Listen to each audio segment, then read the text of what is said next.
नमस्कार मित्रांनो, ठरलं तर मग या सिरियलमध्ये काय घडलं आपण ते बघणार आहोत। सायलीच्या आईबाबांसोबत सर्वजण गप्पा मारत असतात। त्या ठिकाणी अर्जुन देखील असतो। जुन्या आठवणींना उजाळा मिळण्याचं काम चालू असतं। मात्र इकडं जळमळाट उठत असतो तन्वीच्या मनामध्ये।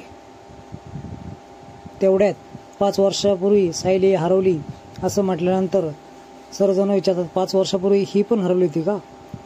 कारण आमची दुसऱ्या मुलाची बायको देखील 5 वर्षाची असताना हरवली होती। सर्वजण थोडेसे विचित्र वागणूक आहे असं वागत होते।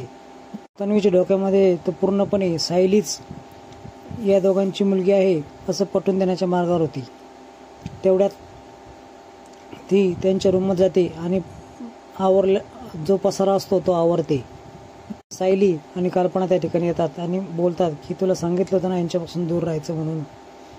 मित्रांनो, दुसऱ्या बाजूनी महिपतचा प्लॅन चांगला शिजत असतो।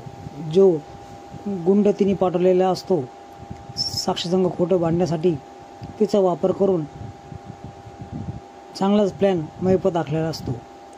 आता साक्षी मयत म्हणून बाहेर पडणार आहे हे पुढच्या एपिसोडमध्ये बघायला मिळणार आहे। व्हिडिओ पाहिल्याबद्दल धन्यवाद।